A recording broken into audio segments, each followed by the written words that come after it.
Okay അല്ലേ? അടുത്ത question attend ചെയ്തടാ.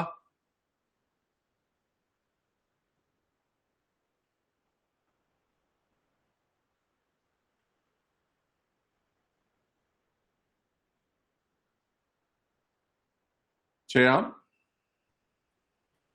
അതുപോലെ നമുക്ക് ഇലക്ട്രോമാഗ്നറ്റിക് സ്പെക്ട്രം പറഞ്ഞതുപോലെ തന്നെ ഇപ്പൊ സ്ഥിരമായിട്ട് പി എസ് സി ചോദിക്കുന്ന മറ്റൊരു ചോദ്യമാണ് ഈ ആക്സിലറേഷൻ ഡ്യൂ ടു ഗ്രാവിറ്റി അല്ലേ? ആക്സിലറേഷൻ ഡ്യൂ ടു ഗ്രാവിറ്റി നോക്കാം. ഭൂമിയിലെ എല്ലാ നമുക്ക് വേണ്ടത് ശരിയായ പ്രസ്താവനയാണ്. ഭൂമിയിലെ എല്ലാ സ്ഥലങ്ങളിലും ജിയുടെ മൂല്യം ഒരുപോലെ ആയിരിക്കും. ശരിയോ തെറ്റോ കുട്ടികളെ?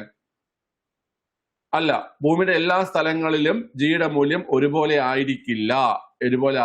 തെറ്റാണ്. നമ്മള് ഭൂമധ്യരേഖാ പ്രദേശത്തിൽ നിന്ന് ധ്രുവപ്രദേശങ്ങളിലേക്ക് വരുമ്പോൾ ജിയുടെ മൂല്യം എന്ത് ചെയ്യുന്നുണ്ട് കുട്ടികളെ? കൂടുന്നുണ്ട്. ഭൂമധ്യരേഖാ പ്രദേശത്ത് നിന്ന് എങ്ങോട്ടേക്ക് വരുമ്പോൾ? പോൾസിലേക്ക് വരുമ്പോൾ ജിയുടെ മൂല്യം കൂടുന്നുണ്ട്. ജിയുടെ സാധാരണ മൂല്യം ആക്സിലറേഷൻ ഡ്യൂ ടു ഗ്രാവിറ്റി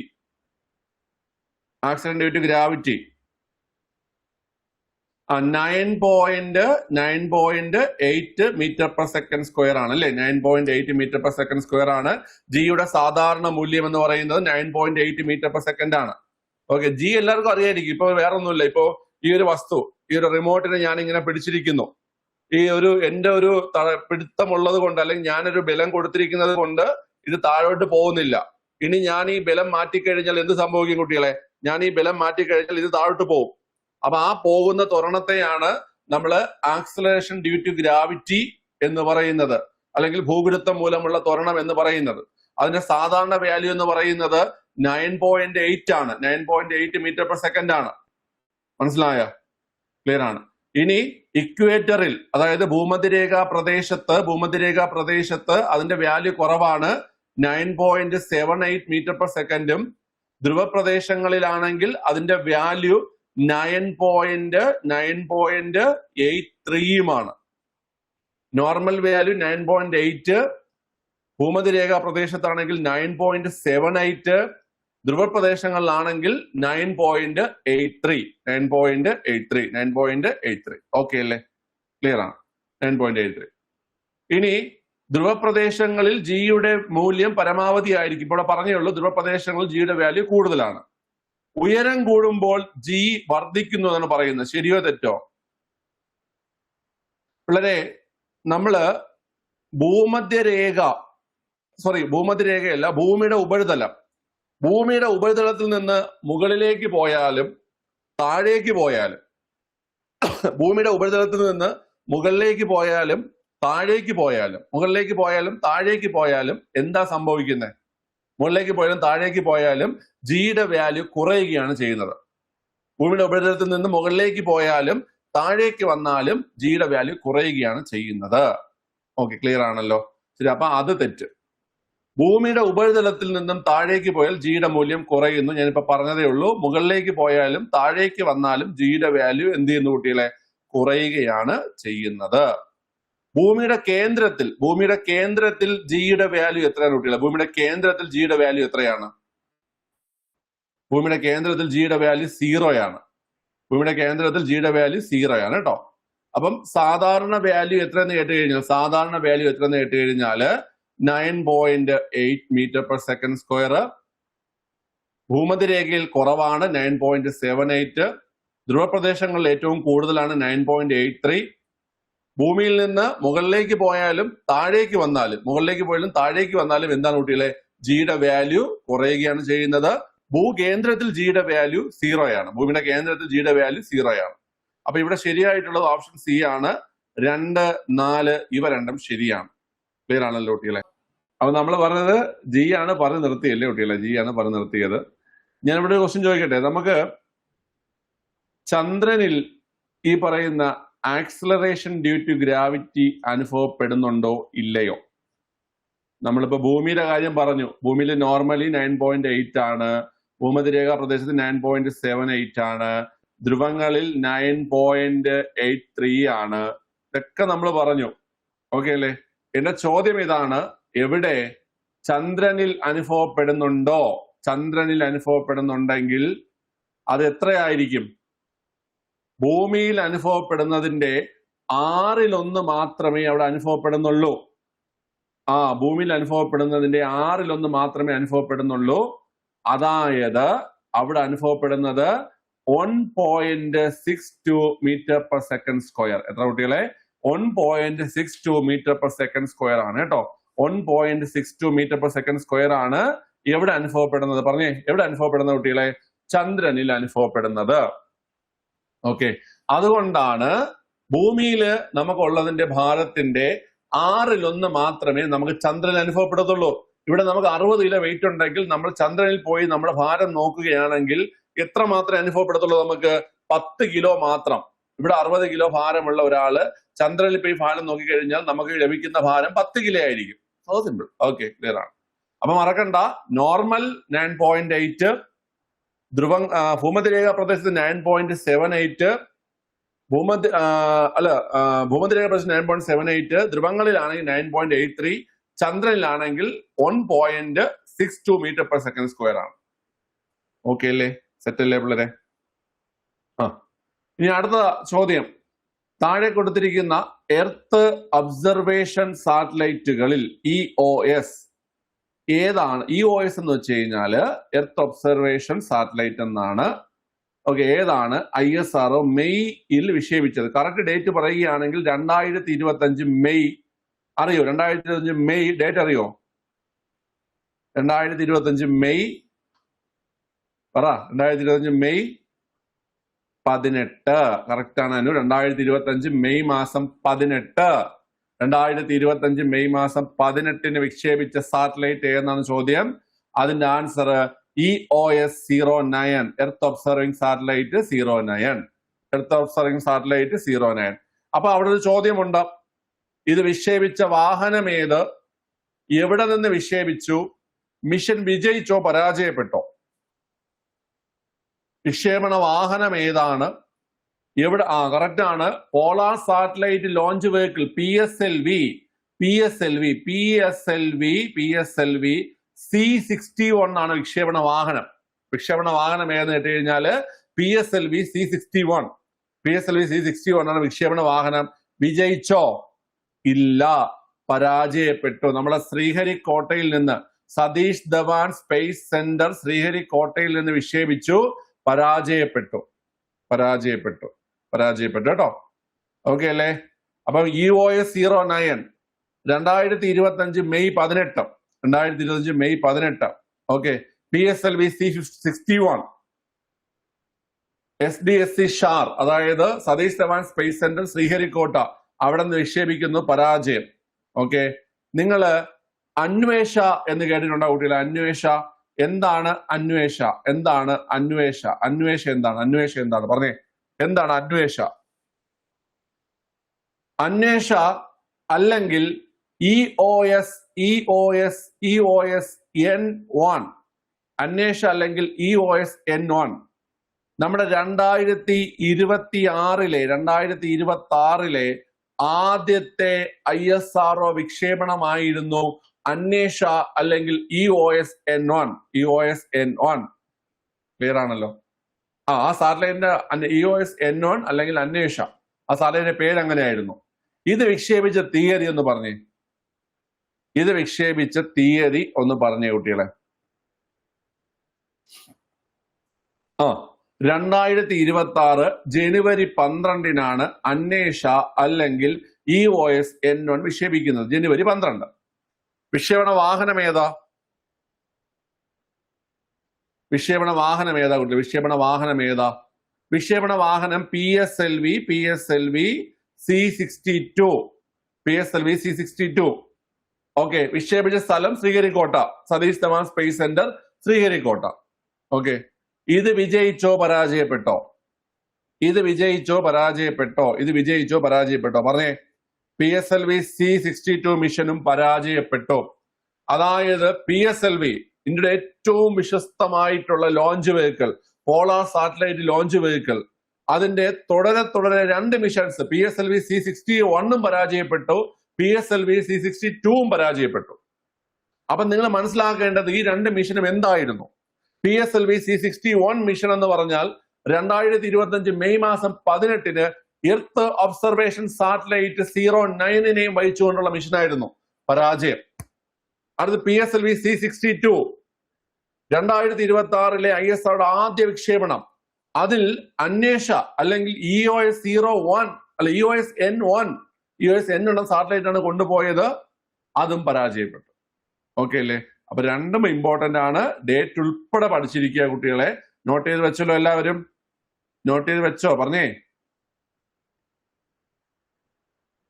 കുട്ടികളെ പറഞ്ഞേ. യെസ്, നോട്ട് ചെയ്ത് വെച്ചു. Okay, good. ഓക്കെ. ശരി. അടുത്ത ക്വസ്റ്റ്യൻ നോക്കാം. അടുത്ത ക്വസ്റ്റ്യൻ അറ്റൻഡ് ചെയ്തേ.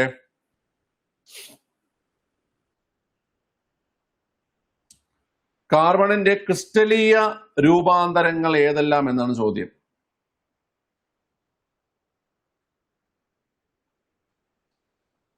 ക്രിസ്റ്റലീയം എന്നുകൊണ്ട് ഉദ്ദേശിക്കുന്നത് ക്രമമായിട്ട് കാർബൺ ആറ്റങ്ങൾ കാണപ്പെടുന്നതിനെയാണ് ക്രിസ്റ്റലീയ രൂപാന്തരങ്ങൾ എന്ന് പറയുന്നത്. വളരെ ഗ്രാഫൈറ്റ് ക്രിസ്റ്റലീയ രൂപാന്തരമാണോ അല്ലേ? പറയേ.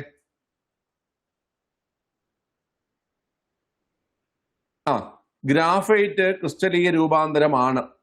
ഓക്കെ അല്ലേ? ക്ലിയർ ആണ്. ചാർക്കോള് ആണോ അല്ലേ? ചാർക്കോള് ആണോ അല്ലേ? ചാർക്കോള് അല്ല, ക്രിസ്റ്റലീയ രൂപാന്തരമല്ല. ഓക്കെ അല്ലേ? ഇനി അടുത്ത് കോക്ക് ആണോ അല്ലേ? കോക്കല്ല. ഓക്കെ അല്ലേ? ഫുള്ളറീൻ ആണോ അല്ലേ? ഫുള്ളറീൻ ആണ്. ക്രിസ്റ്റലീയ രൂപാന്തരങ്ങൾ ഈ തന്നിരിക്കുന്നതിൽ ഗ്രാഫൈറ്റ്, ഫുള്ളറീൻ എന്നിവ ക്രിസ്റ്റലീയ രൂപാന്തരങ്ങളാണ്. ഓപ്ഷൻ ഡി ആണ്. 1, 4 മാത്രം. കാർബണിന്റെ രൂപാന്തരങ്ങളിൽ ഒന്നാണ് വജ്രം എന്ന് പറയുന്നത്. പിള്ളേരെ പറഞ്ഞു, വജ്രം ക്രിസ്റ്റലീയ രൂപാന്തരമാണോ അല്ലേ? വജ്രം അല്ലെങ്കിൽ ഡയമണ്ട് ക്രിസ്റ്റലീയ രൂപാന്തരമാണോ അല്ലേ? ഡയമണ്ട് ക്രിസ്റ്റലീയ രൂപാന്തരമാണ്. ഞാൻ ചോദിക്കുന്ന ശ്രദ്ധിച്ച് കേട്ടിട്ട് നിങ്ങൾ മറുപടി പറയണം. വജ്രം വൈദ്യുതി കടത്തി വിടുമോ ഇല്ലയോ? നിങ്ങൾക്ക് SCERT ബേസ് ചെയ്ത് ചോദിക്കും. വജ്രം, ഡയമണ്ട് വൈദ്യുതി കടത്തി വിടുമോ ഇല്ലയോ? ഇല്ല. നോട്ട് ചെയ്ത് വെക്കുക, പഠിക്കുക. വജ്രം അല്ലെങ്കിൽ ഡയമണ്ട് വൈദ്യുതി കടത്തി വിടത്തില്ല. ഓക്കെ അല്ലേ? ക്ലിയർ ആണ്?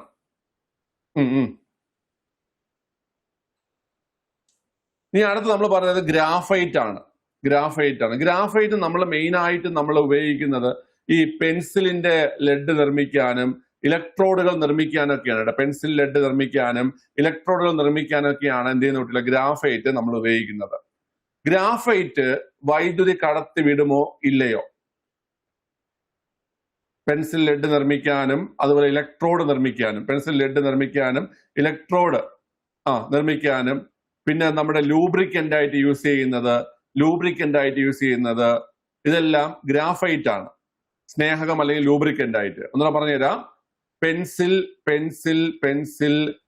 ലെഡ് നിർമ്മിക്കാൻ, അതുപോലെ ഇലക്ട്രോഡുകൾ നിർമ്മിക്കാൻ, അതുപോലെ ലൂബ്രിക്കന്റ് അല്ലെങ്കിൽ സ്നേഹകമായിട്ട് ഉപയോഗിക്കുന്ന കാർബണിന്റെ രൂപാന്തരമാണ് ഗ്രാഫൈറ്റ്. ഗ്രാഫൈറ്റ് വൈദ്യുതി കടത്തിവിടുമോ ഇല്ലയോ?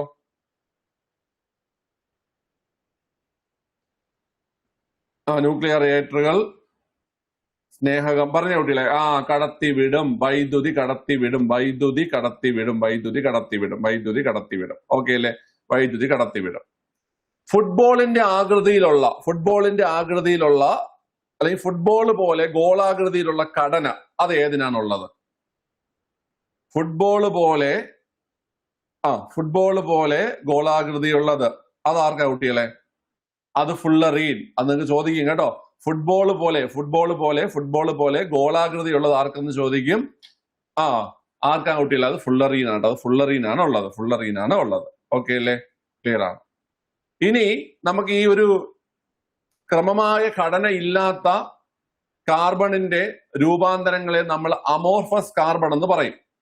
ഇപ്പൊ നമ്മളിവിടെ 2 എണ്ണം തന്നിട്ടുണ്ട്, ചാർക്കോളും കോക്കും തന്നിട്ടുണ്ട്. ഇനി ഒരെണ്ണം കൂടെ വരും അമോർഫസ് കാർബണിൽ വരുന്നത്. ഏതാണ് കുട്ടികളെ? പ്രധാനപ്പെട്ട ഒരെണ്ണവും കൂടെ ഉണ്ട് അമോർഫസ് കാർബണിൽ. ഏതാണ്? ഏതാണ്? അമോർഫസ് കാർബണിൽ അല്ലെങ്കിൽ ക്രിസ്റ്റലീയ രൂപാന്തരമല്ലാത്തത് കൽക്കരി. ഏതാ കുട്ടികളെ? കൽക്കരി. ഏട്ടാ കൽക്കരി, കൽക്കരി. ഏട്ടാ കൽക്കരി, കൽക്കരി. ഓക്കെ അല്ലേ? കൽക്കരി. ക്ലിയർ ആണ്.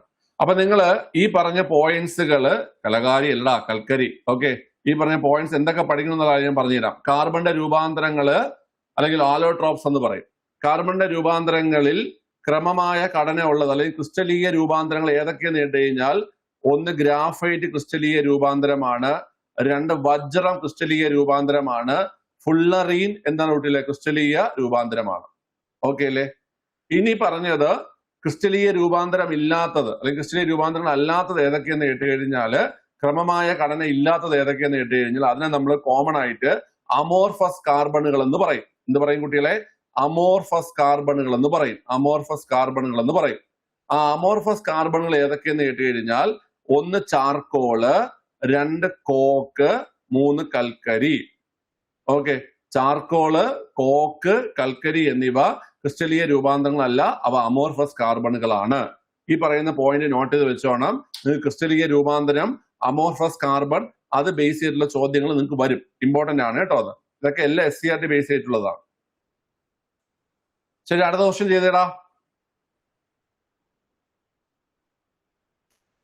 ഒരു ആസിഡ് ലോഹവുമായി രാസപ്രവർത്തനത്തിൽ ഏർപ്പെടുമ്പോൾ ഉൽപ്പാദിപ്പിക്കപ്പെടുന്ന വാതകം ഏതെന്നാണ് ചോദ്യം. ഒരു ആസിഡ് ലോഹവുമായി രാസപ്രവർത്തനത്തിൽ ഏർപ്പെടുമ്പോൾ ഉൽപ്പാദിപ്പിക്കപ്പെടുന്ന വാതകം, അതെല്ലാം SCERT ആണുള്ളത്. ഹൈഡ്രജൻ ആണല്ലേ? ഏതാണ്? ഹൈഡ്രജൻ ആണ്. ഹൈഡ്രജൻ ആണ് ആൻസർ. ഹൈഡ്രജൻ ആണ്. ഹൈഡ്രജൻ ആണ്. ഓക്കെ, താഴെ കൊടുത്തിരിക്കുന്നവയിൽ ഏതെല്ലാം ബോയിൽ നിയമത്തെ സൂചിപ്പിക്കുന്നു? താഴെ കൊടുത്തിരിക്കുന്നതിൽ ഏതെല്ലാം ബോയിൽ നിയമത്തെ സൂചിപ്പിക്കുന്നതാണ് ചോദ്യം. പിള്ളേരെ ഏതൊക്കെയാ? സ്ഥിര താപനിലയിൽ ഇത് സൂചിപ്പിക്കുന്നു. P1 V1 = P2 V2 ഇതും സൂചിപ്പിക്കുന്നു. ഓക്കെ അല്ലേ? 1ഉം 3ഉം ആണ് ആൻസർ. അപ്പോഴേ ഇത് രണ്ടും ഏതാണ് കുട്ടികളെ? ഈ 2ഉം 4ഉം ഏതാണ് തന്നിരിക്കുന്നത്? 2ഉം 4ഉം ഏതാ തന്നിരിക്കുന്നത്? 2ഉം 4ഉം ഏതാണ്? പറഞ്ഞേ. 2ഉം 4ഉം ഏത് നിയമവുമായിട്ട് ബന്ധപ്പെട്ട സമവാക്യങ്ങളാണ്? 2ഉം 4ഉം തന്നിരിക്കുന്നത് ചാൾസ് നിയമവുമായി ബന്ധപ്പെട്ടിട്ടുള്ള സമവാക്യമാണ് കേട്ടോ. ചാൾസ് നിയമവുമായി ബന്ധപ്പെട്ട സമവാക്യമാണ്. നിങ്ങൾക്ക് വാതക നിയമങ്ങൾ നന്നായി പഠിക്കണമെങ്കിൽ നമ്മുടെ യൂട്യൂബ് ചാനലിൽ തന്നെ നമ്മുടെ ആര്യ മിസ്സിന്റെ ക്ലാസ് കിടപ്പുണ്ട്. ടീച്ചർ അത് നല്ല പോലെ SCERT കണ്ടന്റ് വെച്ചിട്ട് എടുത്തിട്ടുണ്ട്. അത് ഒരു ക്ലാസ് ഒന്ന് കണ്ട് റിവിഷൻ ചെയ്ത് കഴിഞ്ഞാൽ നിങ്ങൾക്ക് നന്നായിട്ട് മനസ്സിലാക്കാൻ പറ്റും വാതക നിയമങ്ങളും അതിന്റെ സമവാക്യങ്ങളും. യൂട്യൂബിൽ ക്ലാസ് കിടപ്പുണ്ട് കേട്ടോ. ഓക്കെ അല്ലേ? സ്മാർട്ട് PSC വാതക നിയമങ്ങൾ സെർച്ച് ചെയ്ത് നോക്കി നിങ്ങൾക്ക് കാണാൻ പറ്റും.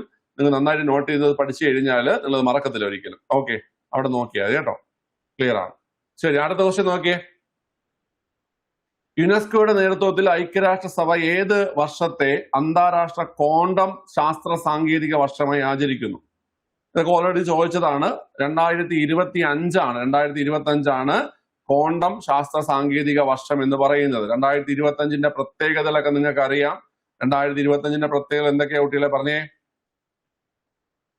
2025 പ്രത്യേകത എന്തൊക്കെയാണ്? ഹിമാനി സംരക്ഷണ വർഷം അല്ലെ? ഹിമാനി സംരക്ഷണ വർഷം, ഹിമാനി സംരക്ഷണ വർഷം. ഓക്കെ, അതുപോലെ തന്നെ സമാധാനത്തിന്റെയും വിശ്വാസത്തിന്റെയും വർഷം, സമാധാനത്തിന്റെയും വിശ്വാസത്തിന്റെയും വർഷം. അതുപോലെ തന്നെ സഹകരണ വർഷം. ഓക്കെ, ഇതൊക്കെയാണ് 2025. ഓക്കെ, ഒന്നുകൂടെ പറഞ്ഞു തരാം, ശ്രദ്ധിച്ച് കേട്ടോണേ. 2025 എന്തൊക്കെയാന്ന് കേട്ട് കഴിഞ്ഞാൽ, ഒന്ന് അന്താരാഷ്ട്ര ക്വാണ്ടം ശാസ്ത്ര സാങ്കേതിക വർഷം. Okay, quantum science and technology year. രണ്ടാമതായിട്ട് ഗ്ലേസിയർ പ്രിസർവേഷൻ, ഹിമാനി സംരക്ഷണ വർഷം. ഗ്ലേസിയർ പ്രിസർവേഷൻ അല്ലെങ്കിൽ ഹിമാനി സംരക്ഷണ വർഷം. മൂന്നാമതായിട്ട് സമാധാനത്തിന്റെയും വിശ്വാസത്തിന്റെയും വർഷം. നാലാമതായിട്ട് സഹകരണ വർഷം. എന്താ കുട്ടികളെ? സഹകരണ വർഷം.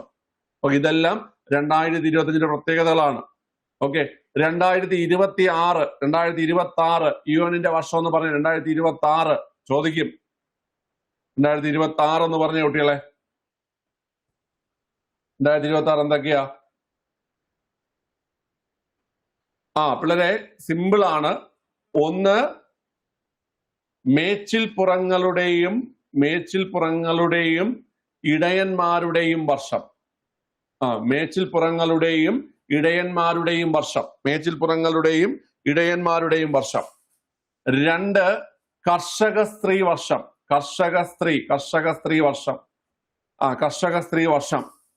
മൂന്ന്, സുസ്ഥിര വികസന സന്നദ്ധ സേവകരുടെ വർഷം.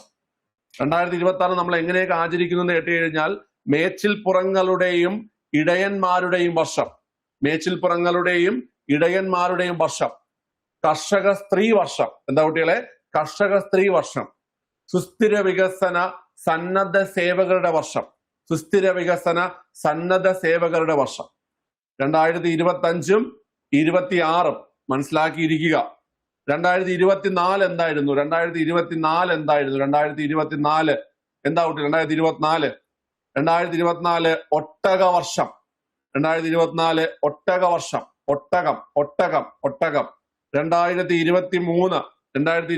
എന്തായിരുന്നു? പറ. 2023 എന്തായിരുന്നു കുട്ടികളെ? 2023 ചെറുധാന്യ വർഷം. 2023 മില്ലറ്റ് അല്ലെങ്കിൽ ചെറുധാന്യം. ഓക്കെ അല്ലേ?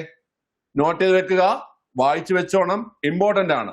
25 quantum science and technology, glacier preservation, piece and trust corporation.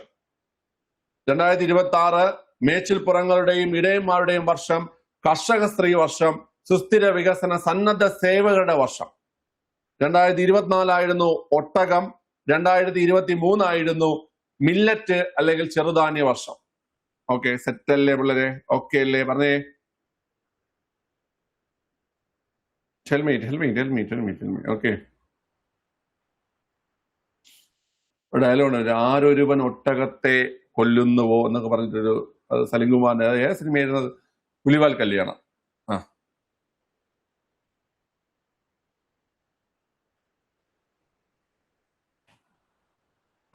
Okay, next question. മലയാളത്തിൽ ആദ്യമായി SAP ക്യാമ്പിൽ നിന്നും ആയിഷ പോയോ? ജോയിൻ ചെയ്തോ? ട്രെയിനിങ് കയറിയായിരുന്നു ആയിഷേ?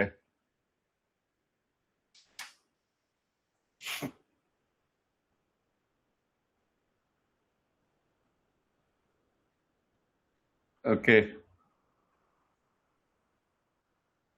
വീഡിയോ വിളിക്കുമ്പോ അമ്മൂമ്മയെ തിരക്കെന്ന് പറയട്ടോ. ട്രെയിനിങ് ദുരിതമാണ് കേട്ടോ.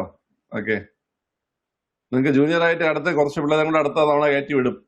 കുറച്ച് പിള്ളേരുടെ പറയുക വരുന്നുണ്ട്. ഓക്കെ,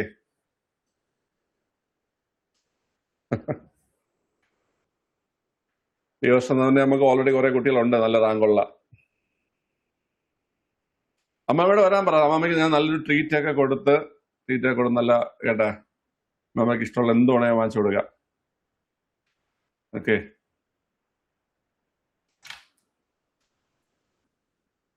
ഹാപ്പി ആയിട്ട് ഇരിക്കുക കേട്ടോ. ട്രെയിനിങ് കഴിയുമ്പോൾ പിന്നെ ആ ഒരു യൂണിഫോം എടുത്ത് കയറി കഴിഞ്ഞാൽ പിന്നെ വേറൊരു രീതിയാണത്. പോലീസ് എന്ന് പറഞ്ഞാൽ എല്ലാ കാലവും പോലീസിന് അതിന്റെ പവർ ഉണ്ട് കേട്ടോ. ഒരു ജോലി തരുന്നത് മറ്റൊരു പവർ വേറൊരു ജോലിക്കില്ല, അതൊരു പവറുണ്ട് പോലീസിന്. മനസ്സിലായ? ലോ ആൻഡ് ഓർഡർ കീപ്പ് ചെയ്യേണ്ടത് പോലീസാണ്. ഓക്കെ, അതായത് നമ്മൾ വേറെ ആരെ അനുസരിക്കേണ്ട ആവശ്യമില്ല. നമ്മളിപ്പോ റോട്ടിൽ ഇറങ്ങി നടന്നു കഴിഞ്ഞാൽ നമ്മൾക്ക് ആരെ അനുസരിക്കേണ്ട ആവശ്യമില്ല. നമ്മൾ അനുസരിക്കേണ്ടി വരുന്നത് നിങ്ങളെയാണ്, പോലീസുകാരെയാണ്. മറ്റൊരാളെ കൺട്രോൾ ചെയ്യാനുള്ള അവകാശം നിങ്ങൾക്ക് കിട്ടിയല്ലേ? വല്ല അന്വേഷണ ദോരയൊക്കെ ഉണ്ടെങ്കിലോ വല്ല ക്രൈം ബ്രാഞ്ചിലോ ഒക്കെ കയറി കഴിഞ്ഞാൽ കേസൊക്കെ അന്വേഷിച്ച് അവിടെ നമുക്ക് ഇൻട്രസ്റ്റ് ആയിട്ട് ചെയ്യാം. ചെയ്യുന്ന ജോലിയിൽ സന്തോഷം കണ്ടെത്തുക, അത്രേ ഉള്ളൂ. ഓക്കെ, നിങ്ങളുടെ ജോബിൻ സാറ് ഇതുപോലെ ട്രെയിനിങ് സമയത്ത് അവൻ ഭയങ്കരമായിട്ട് മൈൻഡ് മടുത്തിടന്നവനാണ്. ഓക്കെ, ഇന്നാളെ എവിടെ വന്നായിരുന്നു വിളിച്ചപ്പോ ഞങ്ങളുടെ ഇപ്പൊ എവിടെ ഡ്യൂട്ടി? എനിക്ക് രാജ്ഭവനിൽ ഇപ്പൊ ഗവർണറുടെ കൂടെ ഡ്യൂട്ടി. ഓക്കെ, രാജ്ഭവൻ സെക്യൂരിറ്റി ഗാർഡായിട്ടാണ് ഇപ്പൊ നിൽക്കുന്നത്. ഞാൻ പറഞ്ഞു എനിക്കൊന്ന് ഗവർണറെ കാണാൻ പറ്റുമോ, നിന്റെ പേര് പറഞ്ഞാൽ കാണാൻ പറ്റുന്ന ചോദിച്ചിട്ട് വിട്ടിട്ടുണ്ട്. ഓക്കെ, ക്ലിയർ ആണ്. മെസ്സേജ് ഇട്ടായിരുന്നോ ജോബിന്? ശരി ശരി, ഓക്കെ. അതുകൊണ്ട് ട്രെയിനിങ് കഴിയുമ്പോൾ സെറ്റ് ആവും കേട്ടോ, ട്രെയിനിങ് കഴിയുമ്പോൾ സെറ്റ് ആവും. അതുകൊണ്ട് ഇപ്പൊ ഉണ്ടാവുന്ന സ്ട്രഗിളൊക്കെ ഓവർകം ചെയ്തെടുക്കണം. ശരി, ഓക്കെ, നോക്കിയോ. Okay okay Ayush. മലയാളത്തിൽ ആദ്യമായി ദാദാ സാഹിബ് ഫാൽക്കെ പുരസ്കാരം ലഭിച്ചത് ആർക്കെന്നാണ് ചോദ്യം? മലയാളത്തിൽ ആദ്യമായി ദാദാ സാഹിബ് ഫാൽക്കെ പുരസ്കാരം ലഭിച്ചത് ആർക്കാണെന്ന് ചോദ്യം. പറഞ്ഞ കുട്ടികളെ, മലയാളത്തിൽ ആദ്യമായി ദാദാ സാഹിബ് ഫാൽക്കെ പുരസ്കാരം ലഭിച്ചത് അടൂർ ഗോപാലകൃഷ്ണനാണ്. അടൂർ ഗോപാലകൃഷ്ണൻ. പിള്ളേരെ, ഏത് വർഷമാണ് അടൂർ ഗോപാലകൃഷ്ണന് ദാദാ സാഹിബ് ഫാൽക്കെ പുരസ്കാരം ലഭിച്ചത്? പറഞ്ഞേ. കറക്റ്റ് ആണ്, 2004 അല്ലേ? 2004. ഓക്കെ, ദാദാ സാഹിബ് ഫാൽക്കെ പുരസ്കാരം നൽകി തുടങ്ങിയ വർഷം പറഞ്ഞേ. ഇന്ത്യൻ സിനിമയിലെ ഏറ്റവും ഉയർന്ന പുരസ്കാരമാണ് ദാദാ സാഹിബ് ഫാൽക്കെ പുരസ്കാരം. ഇന്ത്യൻ സിനിമയിലെ ഏറ്റവും ഉയർന്ന പുരസ്കാരമാണ് ദാദാ സാഹിബ് ഫാൽക്കെ പുരസ്കാരം. നൽകി തുടങ്ങിയ വർഷം 1969. ഇന്ത്യൻ സിനിമയുടെ പിതാവായ ദാദാ സാഹിബ് ഫാൽക്കെയുടെ പേരിൽ നൽകുന്ന പുരസ്കാരം ആദ്യമായി ലഭിച്ചത് ഒരു വനിതയ്ക്കാണ്. ആ വനിതയുടെ പേരെന്താ? ദാദാ സാഹിബ് ഫാൽക്കെ പുരസ്കാരം ലഭിച്ച ആദ്യ വനിതയുടെ പേരെന്താ കുട്ടികളെ? ദേവിക റാണി റോറിച്ച് അല്ലെ? ദേവിക റാണിക്കാണ് ആദ്യമായിട്ട് എന്ത് ലഭിച്ചത് കുട്ടികളെ? ഈ പറയുന്ന ദാദാ സാഹിബ് ഫാൽക്കെ പുരസ്കാരം ലഭിച്ചത്. ഓക്കെ, ഓർത്തിരിക്കുക. 69 ദേവിക റാണി റോറിച്ച്. 2004 സമ്മാനത്തുക എത്രയെന്നറിയോ? സമ്മാനത്തുക 10 ലക്ഷം രൂപ. 10 ലക്ഷം രൂപയാണ് സമ്മാനത്തുക. ബാക്കിയൊക്കെ ഞാൻ കഴിഞ്ഞ റിവിഷനിൽ ഞാൻ പറഞ്ഞു. മോഹൻലാലിനും നമ്മുടെ മിഥുൻ ചക്രവർത്തിക്കും വഹീദ റഹ്മാനൊക്കെ നമ്മൾ പോയിന്റ് പഠിച്ചു. ഓക്കെ, 2 ക്വസ്റ്റ്യൻ ദാദാ സാഹിബ് ഫാൽക്കെ പുരസ്കാരമായിട്ട് ബന്ധപ്പെട്ടിട്ട് എന്ത് ചെയ്തിട്ടുണ്ട് കുട്ടികളെ? ചോദിച്ചു ഒരു പരീക്ഷയ്ക്ക്. ഓക്കെ അല്ലേ? അടുത്ത ക്വസ്റ്റ്യൻ, ആരുടെ ജന്മദിനമാണ് ദേശീയ കായിക ദിനമായി ആചരിക്കുന്നത്? സിമ്പിൾ ക്വസ്റ്റ്യൻ, ബേസിക് ക്വസ്റ്റ്യൻ ആണ്. ആരുടെ ജന്മദിനം? മേജർ ധ്യാൻചന്ദിന്റെ ജന്മദിനം എന്നാണ്? മേജർ ധ്യാൻചന്ദിന്റെ ജന്മദിനം എന്നാ കുട്ടികളെ? പറഞ്ഞേ.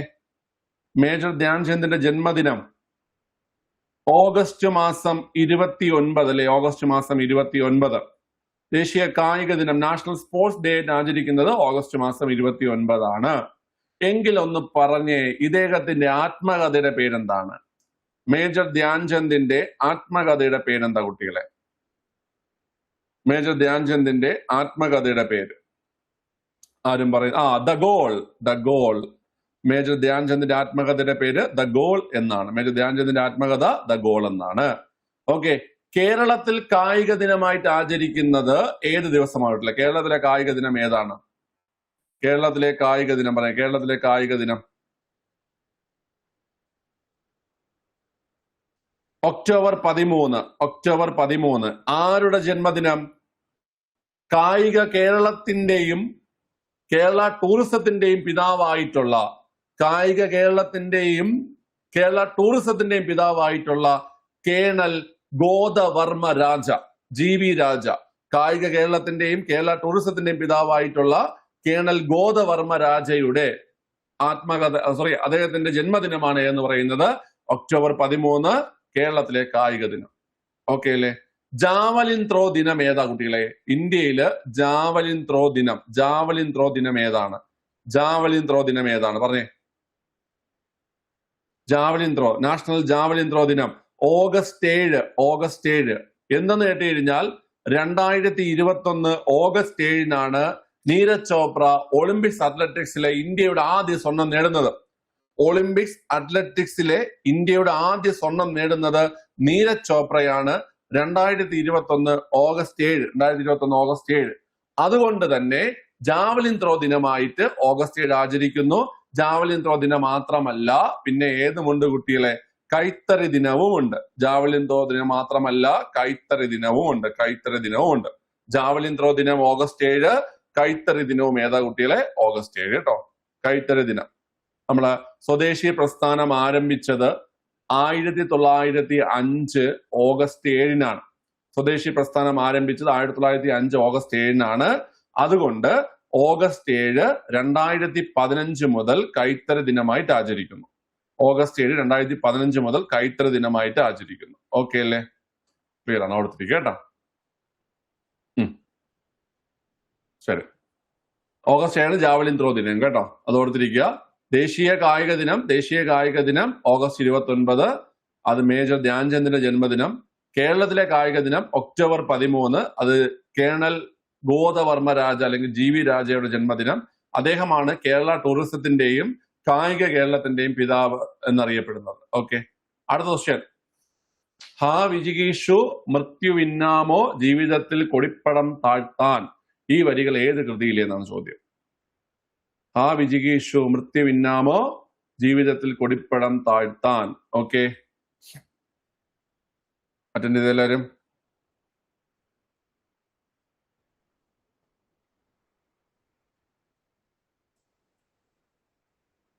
ഇണബൂവാണോ എല്ലാവരും? വളരെ കന്നിക്കൊയ്ത്താണ് കേട്ടോ. ഏതാണ്? കന്നിക്കൊയ്ത്ത്. കന്നിക്കൊയ്ത്താണ് കേട്ടോ. കന്നിക്കൊയ്ത്താണ്. ഹാ പുഷ്പമേ അല്ല. ഹാ വിജിഗീഷു മൃത്യുവിന്നാമോ ജീവിതത്തിൽ കൊടിപ്പടം താഴ്ത്താൻ. ഓക്കെ, ഹാ പുഷ്പമയാണ് ഏതിൽ വരുന്നത്? വീണപൂവിൽ വരുന്നത്. ഓക്കെ, വീണപൂവിൽ വരുന്നത്. ഓക്കെ, കന്നിക്കൊയ്ത്ത് എഴുതിയത് ആരാ? കന്നിക്കൊയ്ത്ത് ആരുടെ കൃതിയാണ് കുട്ടികളെ? കന്നിക്കൊയ്ത്ത് ആരുടെ കൃതിയാണ്? കന്നിക്കൊയ്ത്ത് വൈലോപ്പള്ളി ശ്രീധരമേനോന്റെ കൃതിയാണ് കേട്ടോ. വൈലോപ്പള്ളി ശ്രീധരമേനോന്റെ കൃതിയാണ് കന്നിക്കൊയ്ത്ത് കേട്ടോ. വൈലോപ്പള്ളി ശ്രീധരമേനോന്റെ കൃതിയാണ് കന്നിക്കൊയ്ത്ത്. ഓക്കെ, ക്ലിയർ ആണ്. ശരി, അടുത്ത ക്വസ്റ്റ്യൻ. പ്രജന്നബുദ്ധൻ എന്നറിയപ്പെടുന്നത് ആര്? പ്രജന്നബുദ്ധൻ എന്നറിയപ്പെടുന്നത് ആരെയാണ്? പ്രജന്നബുദ്ധൻ എന്നറിയപ്പെടുന്നത് ശ്രീ ശങ്കരാചാര്യരെയാണ്. പ്രജന്നബുദ്ധൻ എന്നറിയപ്പെടുന്നത്. പ്രജന്നബുദ്ധൻ എന്നറിയപ്പെടുന്നത് ശങ്കരാചാര്യരെയാണ്. ഓക്കെ അല്ലേ?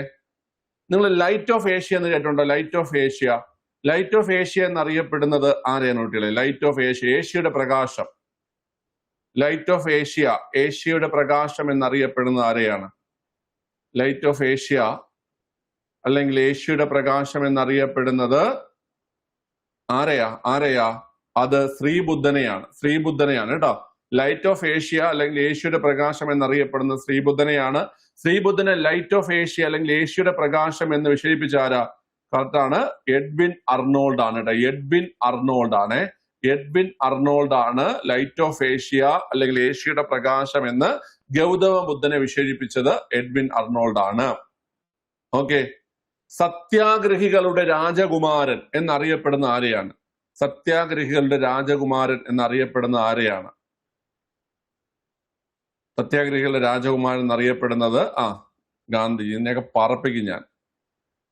സത്യാഗ്രഹികളുടെ രാജകുമാരൻ എന്നറിയപ്പെടുന്നത് ഗാന്ധിജി അല്ല, പക്ഷെ ഗാന്ധിജിയാണ് ആ പേര് വിളിച്ചത്. ഓക്കെ, ലോകത്തിന്റെ പ്രകാശം യേശു ക്രിസ്തുവാണ്. ലോകത്തിന്റെ പ്രകാശം, സത്യാഗ്രഹികളുടെ രാജകുമാരൻ എന്നൊക്കെ അറിയപ്പെടുന്നത് ജീസസ് ക്രൈസ്റ്റ് ആണ്. യേശു ക്രിസ്തുവിനെയാണ് സത്യാഗ്രഹികളുടെ രാജകുമാരൻ എന്നും ലോകത്തിന്റെ പ്രകാശം എന്നൊക്കെ അറിയപ്പെടുന്നത്. സത്യാഗ്രഹികളുടെ രാജകുമാരൻ എന്ന് യേശു ക്രിസ്തുവിനെ വിളിച്ചത്, ജീസസ് ക്രൈസ്റ്റിനെ വിളിച്ചത് ആരാണ്? ഗാന്ധിജിയാണ്. ഓക്കെ, ഗാന്ധിജി എല്ലാവർക്കും പേര് കൊടുത്ത് അവസാനം എങ്ങോട്ട് നോക്കി അവിടെ കൊടുത്ത് ഇവിടെ കൊടുത്ത് കേരളത്തിൽ വന്ന് കൊടുത്ത് എല്ലായിടത്തും കൊടുത്തു കഴിഞ്ഞപ്പോ ഗാന്ധി അതായിരിക്കുന്ന ഒരാൾ യേശു ക്രിസ്തു. ഇരിക്കട്ടെ, നിങ്ങൾക്കൊരു പേര് എന്താണ്? നിങ്ങളാണ് ഇനി മുതൽ സത്യാഗ്രഹികളുടെ രാജകുമാരൻ. ഓക്കെ അല്ലേ? ക്ലിയർ ആണ്. സത്യാഗ്രഹികളുടെ രാജകുമാരൻ എന്ന് ഗാന്ധി വിശേഷിപ്പിച്ചത് ആരെയാണ് കുട്ടികളെ? യേശു ക്രിസ്തുവിനെയാണ്. മനസ്സിലായല്ലോ? ഓക്കെ, അതെന്റെ അമ്മ എന്ന് വിളിച്ചു ഒരു സാധനത്തിനെ. ഏതിനെയാ? ഭഗവത്ഗീതയെ. ഭഗവത്ഗീതയെ അദ്ദേഹം വിശേഷിപ്പിച്ചത് എനിക്ക് അമ്മയെ പോലെ എന്നാണ്. ഭഗവത്ഗീത അദ്ദേഹം വിശേഷിപ്പിച്ചത് അതെനിക്ക് അമ്മയെ പോലെ എന്നാണ് കേട്ടോ. ഓക്കെ, ക്ലിയർ ആണ്. നോക്കിക്കോ. വളരെ 2024 ഓടക്കുഴൽ പുരസ്കാരം ലഭിച്ച ആർക്കാണ്? 2024 ചോദിച്ചിരിക്കുന്നത്. 2024 ഓടക്കുഴൽ പുരസ്കാരം ആർക്കാ വളരെ? കെ അരവിന്ദാക്ഷൻ ആണ് 2024 ഓടക്കുഴൽ പുരസ്കാരം. ഓക്കെ, കെ അരവിന്ദാക്ഷന്റെ ഏത് കൃതിക്കാ? കെ അരവിന്ദാക്ഷന്റെ ഗോപ എന്ന കൃതിക്കാണ്. ഏത് കൃതിക്കാ കുട്ടികളെ? ഗോപ എന്ന കൃതിക്കാണ്. എങ്കിൽ പറഞ്ഞേടാ, 2025 ഓടക്കുഴൽ പുരസ്കാരം ലഭിച്ച ആർക്കാ? 2025 ഓടക്കുഴൽ പുരസ്കാരം ലഭിച്ചത് ആർക്കാ? 2025 ഓടക്കുഴൽ പുരസ്കാരം പിള്ളേരെ EP രാജഗോപാൽ. കറക്റ്റ് ആണ്, EP രാജഗോപാൽ. ഈ രാജഗോപാലിന്റെ ഗോപയും അരവിന്ദാക്ഷന്റെ ഗോപയും തമ്മിൽ മാറിപ്പോകരുത് കേട്ടോ. E P Rajagopal Ulkkatha Ulkkatha E P Rajagopal Ulkkatha. Okay അല്ലേ? ക്ലിയർ ആണ്. പിള്ളേരെ പറഞ്ഞേ, എത്രയാണ് ഇതിന്റെ സമ്മാന തുക? ഓടക്കുഴൽ പുരസ്കാരത്തിന്റെ സമ്മാന തുക എത്രയാണ്? ഓടക്കുഴൽ പുരസ്കാരത്തിന്റെ സമ്മാന തുക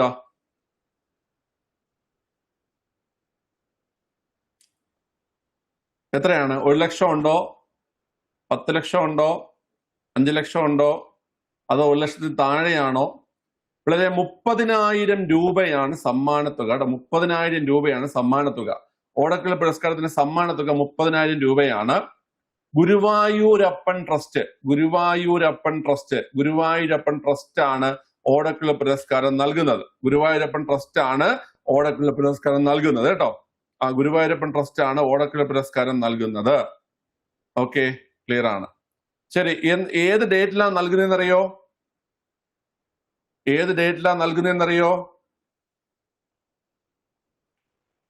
നവംബർ 1 ആണോ? തെറ്റ്, നവംബർ 1 അല്ല.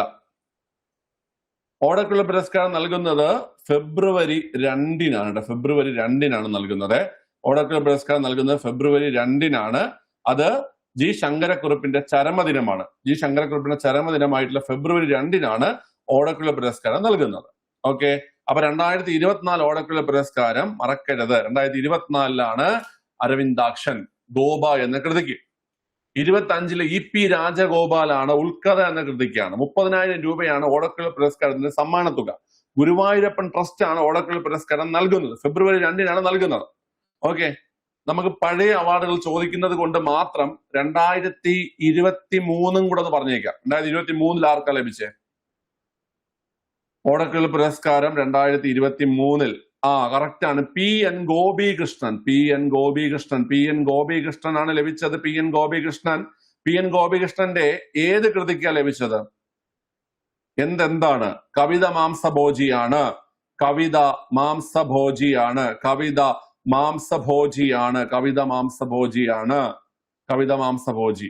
Okay, P N Gopikrishnan.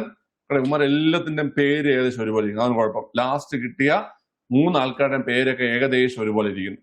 P N Gopikrishnan Kavitha Mamsabhoji, K Aravindakshan Gopa, E P Rajagopal ഉൾക്കഥ.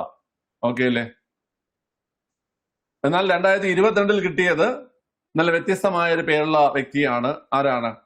Ambikasuthan Mangad അല്ലെ. 2022 അംബികാസുധൻ മാങ്ങാടിനാണ് ലഭിച്ചത്. അംബികാസുധൻ മാങ്ങാട് എന്ന് പറയുന്ന വനിതാ സാഹിത്യകാരിയാണോ അംബികാസുധൻ മാങ്ങാട്? അംബികാസുധൻ മാങ്ങാട് വനിതയാണോ? അംബികാസുധൻ മാങ്ങാട് വനിതയാണെന്ന് വിശ്വസിച്ചിരുന്ന കുറെ ആൾക്കാരുണ്ട് ഇവിടെയൊക്കെ. നമ്മൾ അതങ്ങനെ സെപ്പറേറ്റ് ചെയ്ത് പറയുമ്പോഴാണ് പ്രശ്നം. ആ ഒറ്റ പേരാണ് അംബികാസുധൻ, ഒറ്റ പേരാണ്. അംബികാസുധൻ ഒറ്റ പേരാണ്. അംബികാസുധൻ മാങ്ങാട് 2022 പ്രാണവായു. കേട്ടോ, അംബികാസുധൻ മാങ്ങാട് 2022 പ്രാണവായു എന്ന കൃതിക്ക് കേട്ടോ. ഓക്കെ അല്ലേ?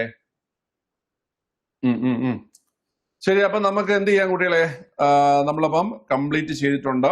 നമ്മളപ്പം 50 BFO ചോദ്യങ്ങൾ, റീസെന്റ് ആയിട്ട് നടന്ന BFO ചോദ്യങ്ങളുടെ 50 ചോദ്യങ്ങളും അതിന്റെ റിലേറ്റഡ് ഫാക്റ്റും നമ്മൾ എന്ത് ചെയ്തിട്ടുണ്ട്? കംപ്ലീറ്റ് ചെയ്തിട്ടുണ്ട്. ഒരുപാട് കണ്ടന്റ് നിങ്ങൾക്ക് അത് കിട്ടിയെന്ന് എനിക്കറിയാം. റിവിഷൻ ചെയ്യുക കേട്ടോ. ഈ ക്വസ്റ്റ്യൻസ് എല്ലാം നിങ്ങൾ അറിഞ്ഞിരിക്കണം. ഓക്കെ, ക്ലിയർ ആണ്. സോ ബാക്കി ക്ലാസ്സുകളായിട്ട് നമുക്ക് നാളെ കാണാം. See you tomorrow. ഓക്കെ, ശരി, ബൈ.